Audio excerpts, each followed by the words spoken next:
Hi everybody. Sorry for the delay in getting this lesson up, this video up in particular. If you've already done the lesson, it's probably still quite useful just to listen to this video anyway. And if you haven't done the work, then we know it's perfect to listen to this video first and then go through the work. So we spent our last few lessons looking at liberal feminism, key thinkers of liberal feminism, and really getting stuck into that aspect of feminism. And this lesson is all about looking at a different type of feminism with very different views and viewpoints on issues in the feminine kind of debate. And we'll be thinking about in this lesson and tomorrow's lesson who some of the key thinkers of radical feminism are, what they think, and what some of the differences are between them and liberal feminism. And in many ways, radical feminism is a response to liberal feminism and the flaws, coming out of the flaws that people see in liberal feminism, which is why we get this quite starkly different version of feminism. Good. So recap then. This is all stuff that we've learned the last few lessons. Liberal feminism it flourished from kind of the 1870s, 1880s, that kind of thing. Part of the first wave movement of feminism, all the way up until the 1960s, which is it's then when it really started to experience opposition, and this is where radical feminism comes from, which is often kind of described as the women's liberation movement or described as the second wave of feminism. And these radical feminists kind of appeared because they thought that liberal feminists were small-minded is too extreme, but just weren't broad enough in what they were trying to achieve, and that they were simplifying issues like patriarchy.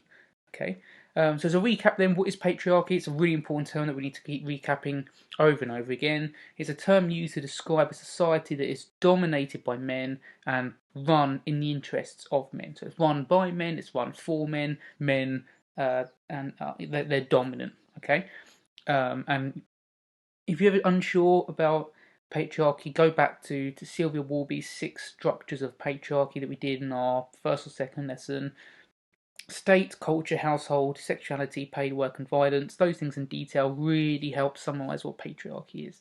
Okay, good. So, liberal feminists thought that the solution to feminism, to women's, no, that's probably not the best word here. The solution to women's liberation is through reform, rather than anything kind of revolutionary. They're not trying to change society. They don't think patriarchy is intrinsic to society. They think it's a key part of society, but that society can become less patriarchal. It can be changed through peaceful political and cultural action. That you can do things like protest, and society will change to become more inclusive, more equal, and less patriarchal. And it was really Betty Friedan, an American that we looked at, who really saw the existence of patriarchy preventing the liberation of women. For a long time, liberal feminists, couldn't really identify what the issue was that they were missing, but Betty Friedan, or Friedan, really said, it's the patriarchy. And this not only involved the dominance of men over women, but the almost kind of subconscious self-assigned belief within women that they were inferior. Yeah, and liberal feminists propose 3 forms of action, 3 methods, 3 ways to combat patriarchy. There is gender equality, which is legal and cultural equality, changing cultural attitudes, and political and legal equality. Okay, and through these things, the patriarchal society will evolve and change, and women will be liberated. Essentially, um, for liberal feminists, it's all about making sure that there is the right, equal opportunities for men and women. And liberal feminists aren't so much trying to remove women from places like the home if women want to be there. It's about giving women the choice and the opportunity to be able to make these changes if they want to. But if they want to stay in the home, that is fine too. Liberal feminism, similar to liberalism as a whole, was all about the choice. Okay, so radical feminism then, this is where kind of our first task comes in. They believe that there needs to be a more radical change or multiple radical changes to society. of something often called a sexual revolution, which can change the structure of society to really, get rid of the patriarchal system that is built into society.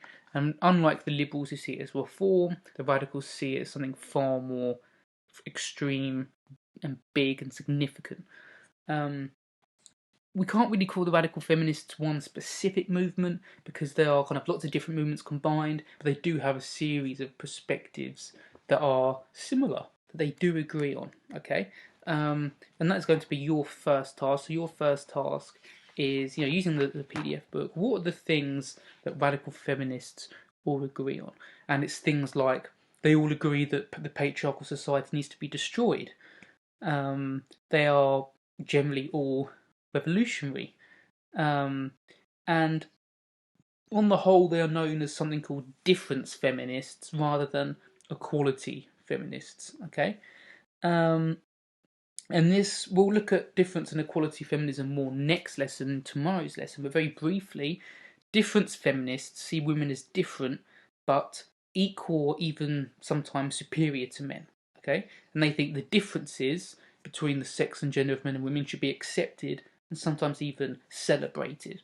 This is in comparison to equality feminists who want to destroy, remove any differences that there are seen to be between the sex, male and female, in their pursuit of trying to get equality. And radical feminists tend to be difference feminists. They stress and celebrate the differences between men and women, whilst liberal feminists, on the whole, tend to be equality feminists, trying to, you know, not ignore biological and cultural differences, but think that they're less important or not there, and it's all about equality and equality of opportunity, those sorts of things. Okay, so those are what we need to look at in this task. What are the key things that most radical feminists agree on?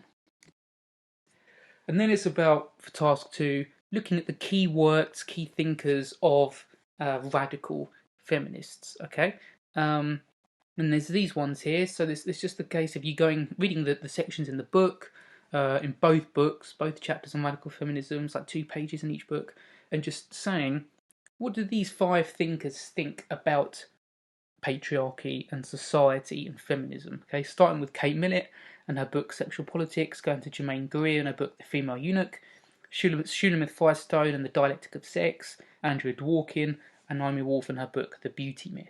Okay, these are all really important to know for radical feminists, but the only one that is one of our 5 key theorists is actually Kate Millett, and we'll look at her in more detail next lesson. But we'll need to still fill her in for this lesson just based on the sections on radical feminism. Okay, so that's task 2. This table was attached to the assignment for you to fill in. So feminists such as, you'll understand this more once you fill in the table, but for radical feminists like Millett, Greer, Firestone, who you'd have just seen, they really believe in the importance of female awareness, female consciousness, to be aware of patriarchy, to be able to destroy patriarchy. And they believe and are aware that, this is their view, radical feminists' view, that their own inferiority comes from their biological role. So women have always been biologically different because, childbirth, and this has led to inferiority in their position. And this is why they need to destroy patriarchy, essentially. This is quite confusing. This is not necessarily the key stuff that we need to know, but it's just about linking their attitudes to patriarchy, essentially. They believe that patriarchy makes liberation impossible. You can't liberate women when patriarchy exists. And then task 3, what do radical feminists propose to attack and fix in society to combat patriarchy? What are there's 3 things that they suggest, okay, and I want you to tell me what they are. And basically they're things like getting rid of the nuclear family. Okay, the nuclear family is the traditional idea of a family, a husband, a wife, children.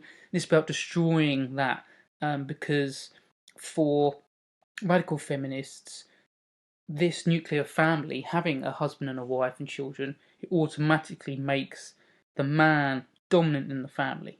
Okay, and this links to an idea, a key idea in feminism that we'll look at again tomorrow: the personal is political. Okay, which is the idea that personal life for women is also political. But we'll get into that more tomorrow. A second thing for radical feminists that they propose is sexual liberation. And again, this is important for theorists like Germaine Greer, Kate Millett a little bit as well, that you'd have read about. And we'll look at more tomorrow. Um, and also, quite radically, the elimination of biological roles.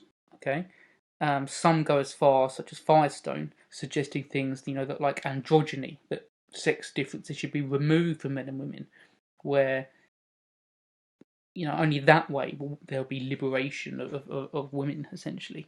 So that's task 3. And then finally, we need to read this information, or you can read it in the textbook if you want to. It's on page 141 to 142. Read the information on cultural feminism, think about what it is, and think about how does it fit into radical feminism, how might it be different to radical feminism and liberal feminism, okay? It is part of radical feminism, but it's kind of an offshoot from that, and it is quite well supported, but quite different to a lot of feminism. Okay, they accept that there are natural gender differences between men and women as a key belief, and they suggest that the differences are important because female characteristics are better, superior to men, and because of this, they should be embraced. So they say that feminism explores the essence of women and find that it is more caring, nurturing than that of men, which is often competitive and aggressive, and that this will lead to a better world, a world that would look after people more, look after the environment more, which is why kind of eco-feminists are really into this as well. And we'll look at this a little bit more tomorrow when we think about quality feminism versus difference feminism in a little bit more detail. So that's task 4. Hope that makes sense. Any questions, send me an email. It can be quite complicated, but it's easily chunked down into little bits. Read the slides again if you're not sure. Read the textbooks, the section on radical feminism, and hopefully that will all be fine. Thanks.